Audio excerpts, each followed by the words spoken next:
Hello everyone, we Sonic the Hedgehog Gamer here, and welcome back to Katawa Shoujo. Finally, we're getting to part 12, which is Act 2!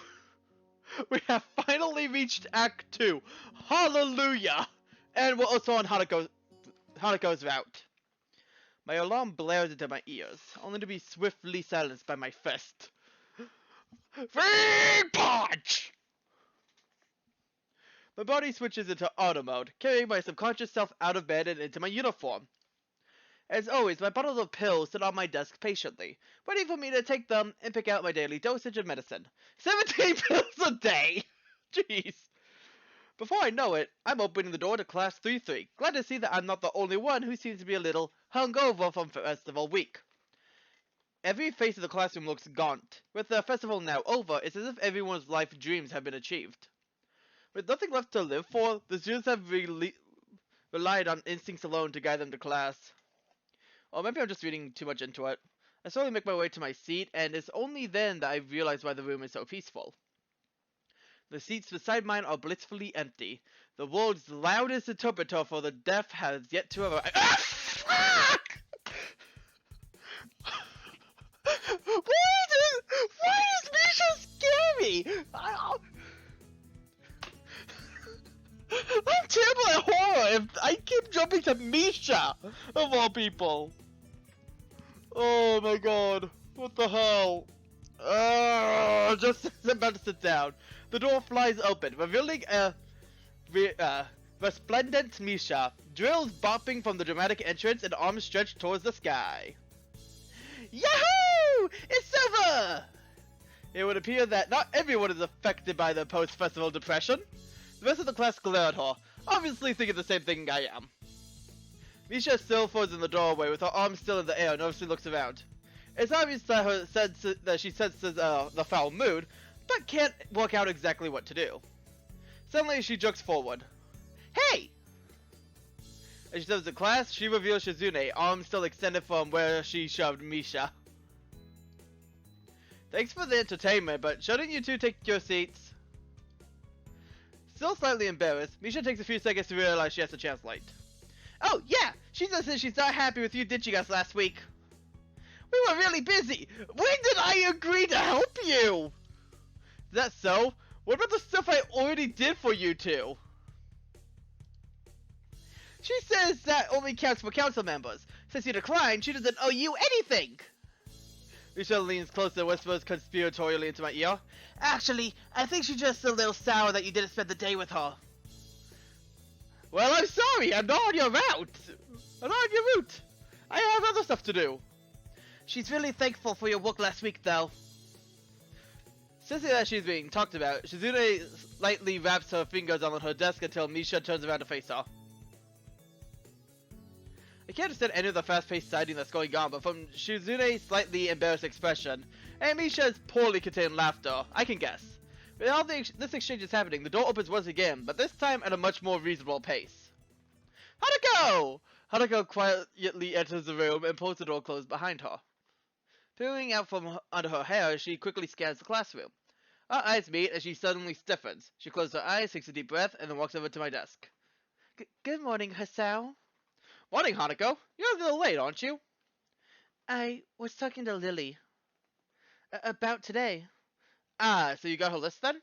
We can leave straight after class in that case. Sure. I'm looking forward to it. Hanako briefly flashes her embarrassed smile at me, then hurries off to her desk. During class, it becomes apparent that it's not only the students that are a little despondent after the festival. Muto simply gives us a list of exercises from the textbook and then sits behind his desk. Totally forget about the brief lunch period for a moment, such as the banality of the day. It's mind-numbing, and everyone seems surprised with the bell signal at the end of the lessons. As I'm packing my bags, Shizune and Misha flank and entrap me. Say, Hee-chan, it's still not too late to join up. There's a lot of post-festival paperwork for us to complete.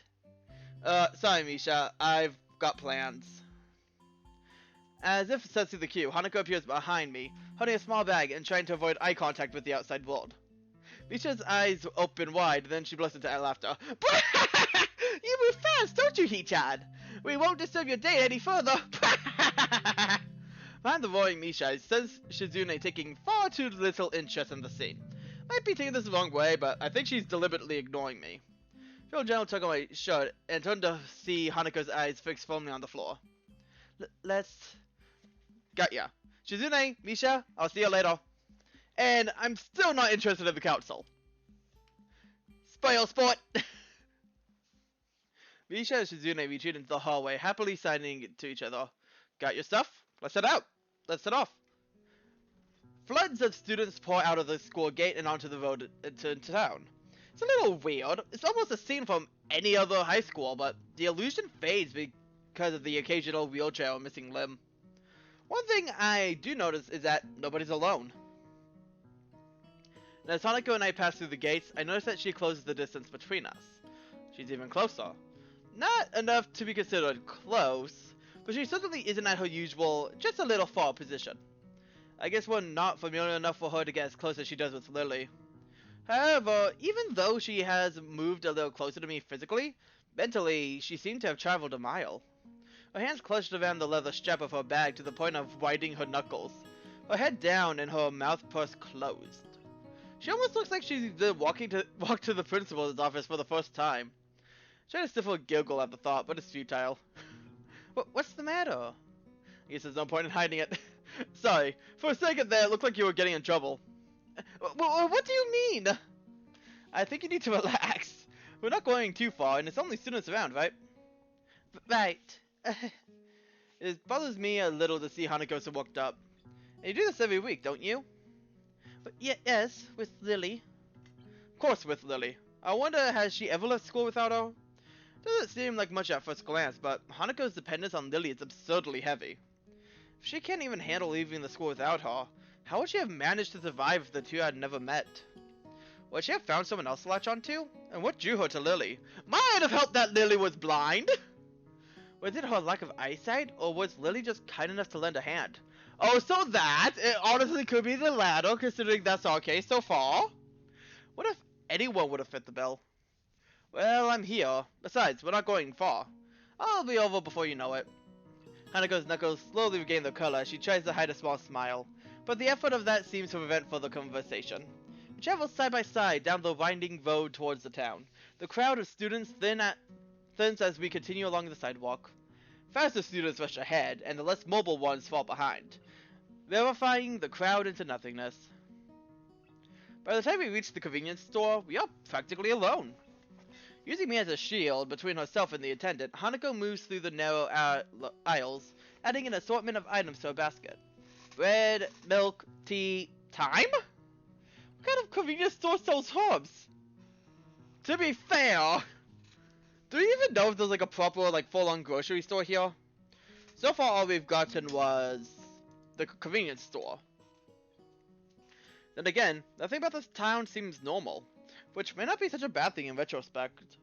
Everything is so different and uncomfortable. Dwelling on such matters isn't really an option. When I think about that, it reminds me of Hanako. No matter how much you try, you can't escape her scars. They still interrupt my train of thought when I see them. Much as I don't want to admit it to myself, I think I'm forcing myself to try to ignore them. Not that I am scar-free myself. The jagged line down my sternum will never completely fade away. I just have the luxury of being able to hide it easily. But, in a way, both our scars remind us that we're all in this place for a reason.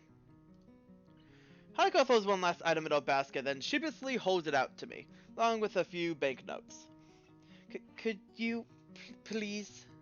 Takes me a second to understand what she's trying to say. Oh, you want me to pay for this? She nods but doesn't look up. Guess this task falls to Lily on the usual occasions. Sure, let me just grab a couple things.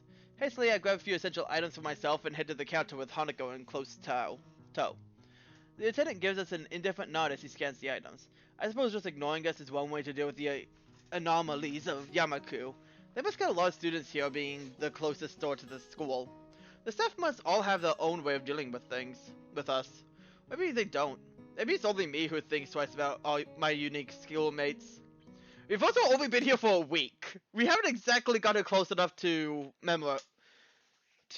get used to this. Oh, transaction complete. Hanako and I head back out onto the street. The road is pretty much abandoned now. students that were heading out have already left. Nobody has started returning it just yet. And with only the school ahead on the road, there doesn't seem to be anyone else around. And it's that loud music again. And I hit the wrong button. That's gonna cause the screen to freaking turn black for a second. The emptiness suddenly reflects on Hanako. Her arms by her side, each carrying a bag. Her head no longer bowed, back to the right position. It's almost as if she were enjoying this walk. So, why all these weird things? Mixed spices? Why would you need that in school? I sometimes like to make food. Well, yeah, so do I, but spices? That's a little more advanced, don't you think? Not really. Well, I think it's cool. You'll have to teach me one day. Sure. She doesn't seem all that sure, but pushing that point aside doesn't seem all that wise. At the very least, she seems a great deal happier than she did on the walk down here. That alone makes me a little happier. Hey, so the thing. Outside the girls' dorm, Hanako and I sort out the grocery bags with our respective purchases. In comparison, my things look positively plain. I tell you, you're putting me to shame here! No, I'm not. I'm only joking. I have a stack of homework that I skipped last week, so I must leave now. Maybe alright getting that to your room? Yeah. Sure? Okay then. I'll see you tomorrow. Bye. We part ways and I return to my room. Kenji? No Kenji. Good. Piles of papers sit upon my desk, begging to be completed. With the entire ruckus of the last week, I barely had any time to catch up. Tried to keep up with my studies while I was in the hospital, but some of this stuff I've never seen before, even back in my old school. Totally unprepared, I pop the top of a can of drink and get to work. Next day. Alright, weren't we supposed to get an assignment done today?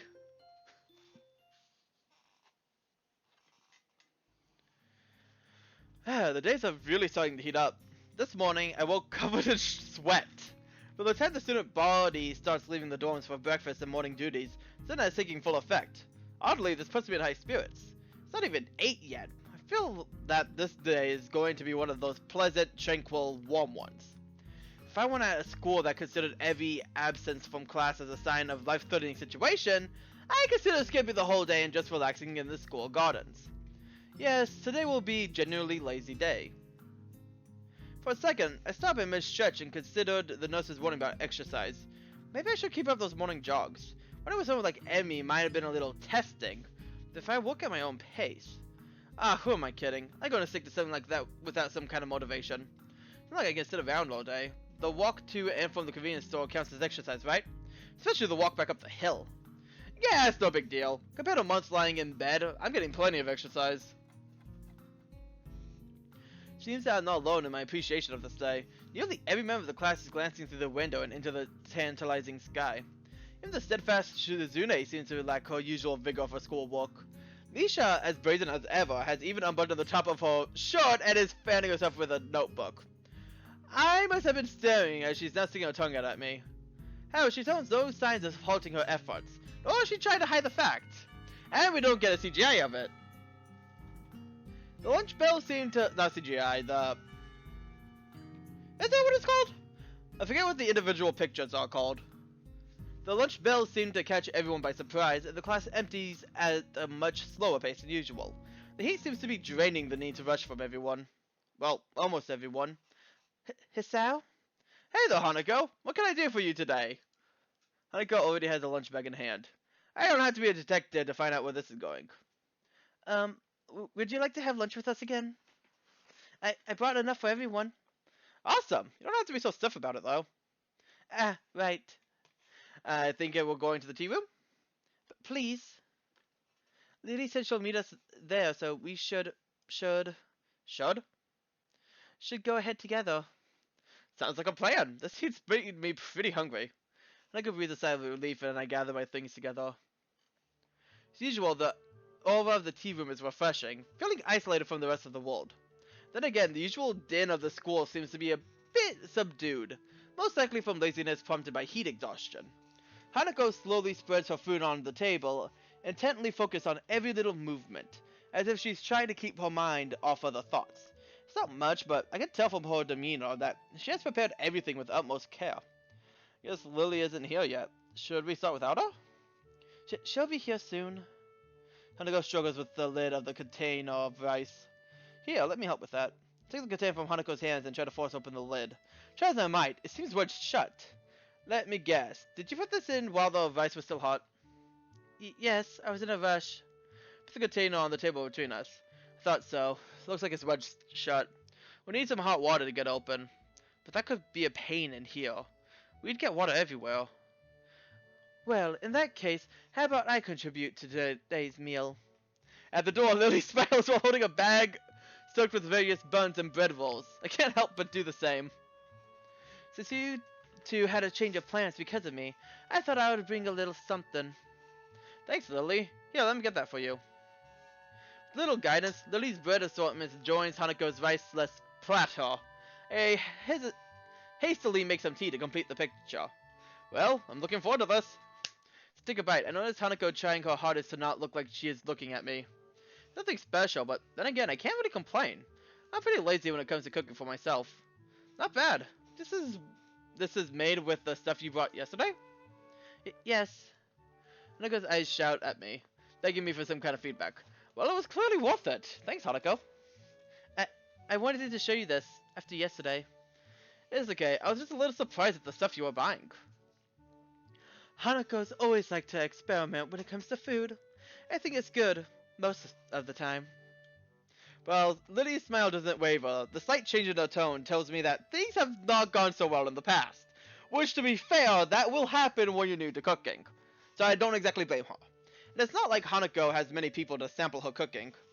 Hang on, was Lily waiting for me to go first? She didn't start eating until after I said it was alright. Her cheeky grin tells me that she was it was a deliberate action on her part. Lily, you smooth motherfucker! I'll have to try and work out how to get one over her in the future to make up for this. Well, it's good, and that's all that counts, right? Right. Lily, satisfied at not being the first to sample Hanako's creation, begins to consume the food in front of her. I find myself staring as I watch her chopsticks gently poke the plate, their tips deliberately poking and tracing to quickly ascertain the positions of the food as she dexterously picks it up. One might think she was a child playing with her food if not for the situation, though she does it with such care and thoughtlessness that it's obviously that this is simply how she eats this kind of meal. Not wanting to miss out, I start filling up myself. Hanako takes a different approach, waiting until Lily and I had our hands clear before quickly snatching up her share. Before long, the containers are empty, save for the still shut rice container. Thank you, Hanako. That was filling. No, thank you for the bread. Yes, it would have been a disaster if not for that. You're both welcome. But now I must be getting back. It's far too easy to be late after eating here. Yeah, I see what you mean. I think we'll just clean up here and then head off. Well then, good day. Lily leaves, her cane tapping away down the quiet hallway. Hanako and I quickly pack up our things and stay seated, waiting for the bell. Together we stare out of the window and into the endless azure sky. If it weren't for the pealing of the bells, I would have sworn that time had stopped. The urge to skip class rises in my gut. So I glance at Hanako, who shows no signs of moving either. Not just yet. The interval between the warning bells and the end of lunch bells passes in the blink of an eye. We really should go. People will freak out and start a search party if we skip. Hanako sighs. You're right. Slowly she rises to her feet and I follow suit. Silently we make our way up the old stairs to the third floor and then to our classroom. At the door I take a point and open the door ahead of Hanako, bowing my head down in apology in advance. So you were late, teacher. I am greeted not by stern words but an angered instruction to take my seat, but simply by silence created by 15 or so students trying not to laugh. Muto, ever tardy, has yet to arrive. However, the fact that Hanako and I have arrived together is blatantly obvious. Like there are about 14 students trying and 1 student failing. The lovers return! I have to make sure not to be too loud because people are sleeping upstairs. I should not have recorded this late at night, but I don't have any other time to record. Yeah, thanks. You can calm down now. I stepped through the door and realized that Hanako is firmly pressed against my back. How do you go stuff from the class? With my steps coming closer to my desk, she eventually breaks from me and stiffly walks to her own. Her efforts to mentally block everyone's presence from her mind are written fairly clearly on her face. Quickly checking the door for any signs of the teacher's arrival, I make a trip to Hanako's desk and whisper in her ear. Don't worry about Misha. She's always like this. I enjoy myself today. Don't sweat it, okay? Hanako nods her head behind her folded arms, but still doesn't show her face. I yearn to stay and console her more, but Muto picks this exact moment into the class, halfway through his lecture as he started it in the hallway. Which of course is a direct portion to the charge, but inversely proportional to the square of the distance. He's so engrossed in his speech that he doesn't even notice me sneaking back to my seat from Hanako's desk. While Muto's spiel rambles on, Misha leans over to me. The teachers may not have noticed your tardiness, but I did. That much is obvious from the show you put on. I had been instructed to let you off the hook for today, but only on one condition. Oh, and what would that be? You have to help us this afternoon. Click my neck to look over Misha's shoulders. Shizune is conveniently not making eye contact with me. Fine, but just for today. I already told you I'm not joining the council, remember? Of course! Don't do- Doing so could be considered. She looks at her notebook, obviously looking for her place in her script. Under the rules and hence would be against regulations. How very strange of you to consider the regulations now. Things should be done by the book. It's just that the book hasn't been written for every situation, so there are times where it can be ignored. And yet you two wonder why no one ever wants to be in the student council. After poking her tongue at me, Misha returns to her workbook, and we battle our way through the latter half of the school day. I don't like being taken! Ah! They're after me! Before I can even stand up, Misha and Shizune had placed their hands on both my shoulders. Hey, I said I'd help, damn it! This is just insurance! Hisao insurance! Hisao? Hanako timidly tries to leave the room by circling around us, and I suddenly realize that this might be one chance to escape. Oh hey, Hanako, what's up? Hey, what makes you think you got time to chat? Oh, relax, this won't take long. Sorry, Hanako, you were saying? I was going to the library and I thought... Hanako's thumbs dance around each other, and her eyes flit around the room, looking everywhere else but us. Sorry, Hanako, but Hisao has to come with us. He's got work to do. Oh, but you can help too if you like. Is that about it, Hisao? What do you think? Say, Hanako. If we help them, it shouldn't take long at all. Hanako fidgets around my answer and looks for words. Oh, I forgot to say, frick! Realize my error. I really need to go. Well, that was to be expected. Well, I'm leaving. No, I am not on Yogaru's route. Screw you, Shizune. I am not here with you. Oh, what the hell?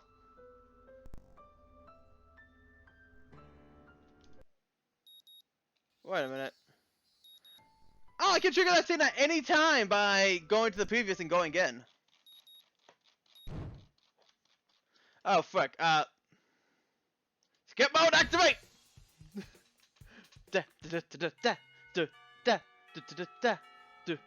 Still skip mode! Okay, I can stop it by just clicking.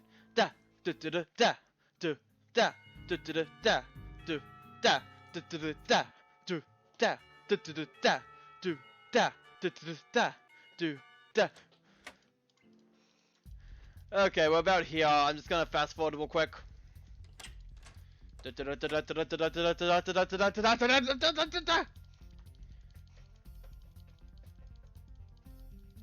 I figured that answer wasn't gonna be right, but I just wanted to check just in case. Got a new save! You can't make me backtrack so far anymore! You will not force me on your route! I've done enough! Hey, Shizune, I know I said I'd help, but I forgot I've already made plans. Besides, I helped out more than my fair share last week, didn't I? Promise I'll make it up to you some other time. Shizune and Misha release their grip on me and have a long, deep, and silent conversation. Well, you have a point. To be honest, we were only going to spend the rest of the budget on cakes. So if you're not there, it works out better. No cake for us!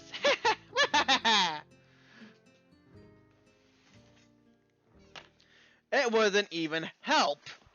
Those lying. I should not trust them.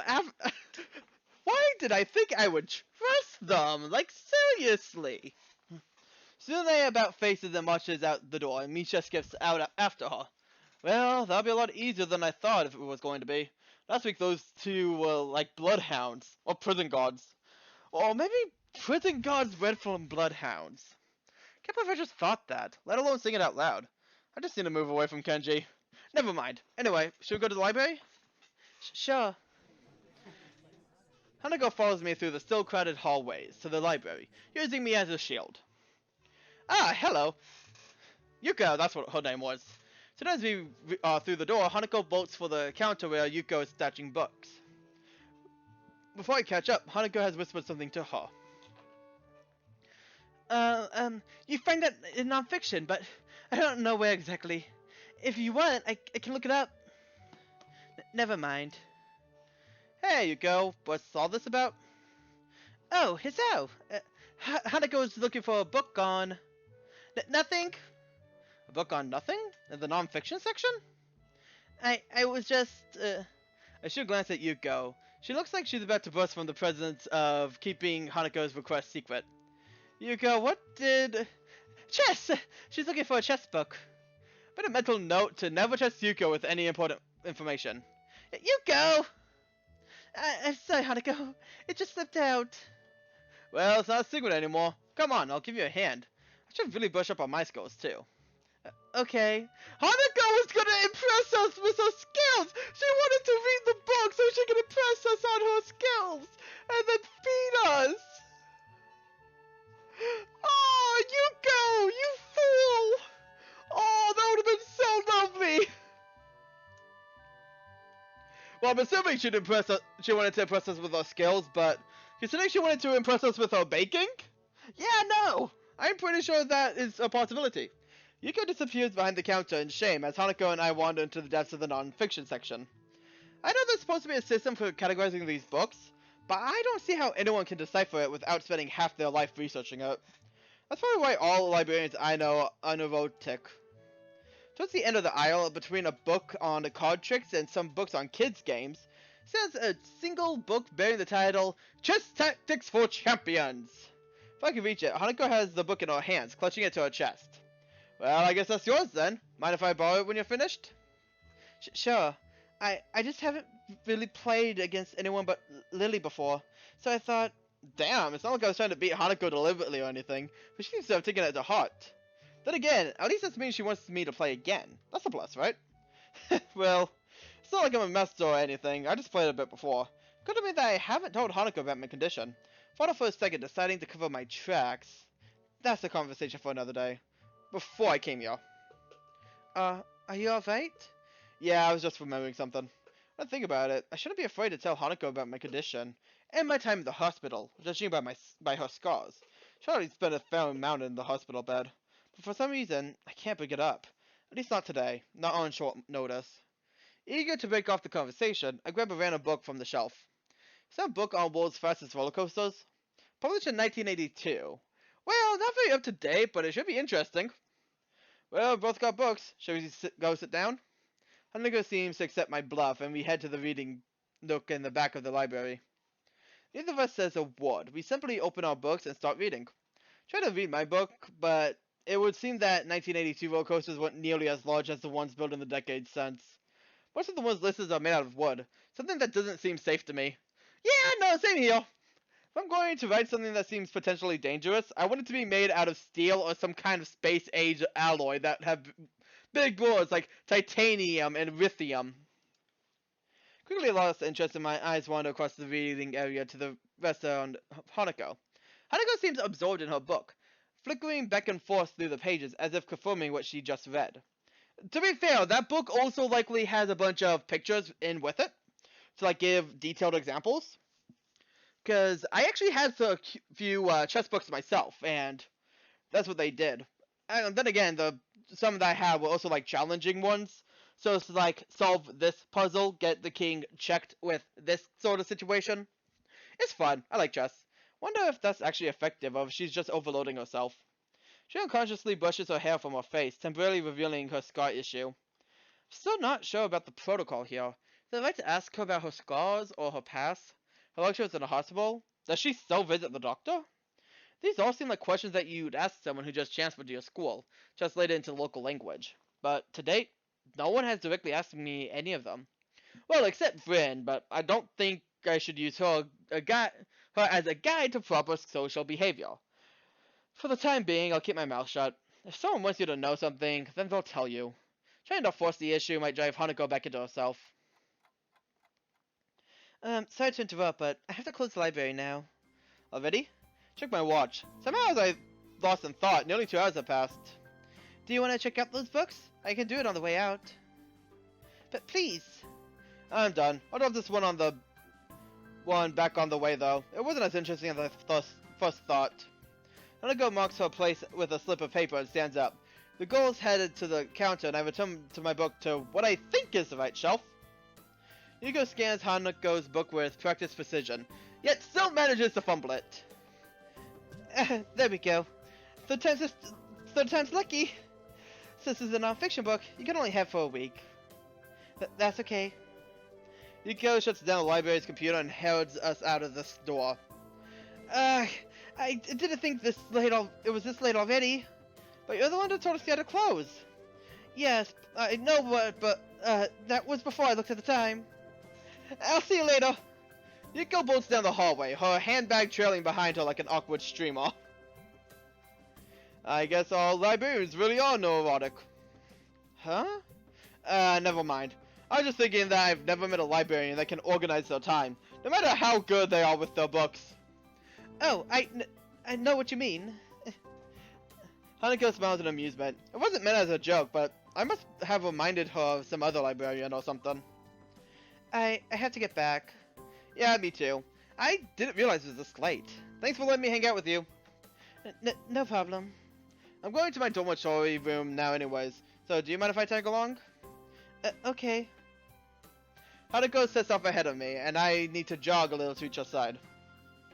We walk through the gardens, eventually arriving in front of the dorm buildings. Man, you walk pretty fast. I used to play in a soccer club, and you managed to outpace me. Kind of regret saying that, as it has less to do with our pace than the fact that my condition has significantly worsened my fitness. Hanako's reaction is odd. I expect an awkward attempt to downplay her walking speed, but she just blushes while looking at her feet and smiling. Silence hangs in the air between us.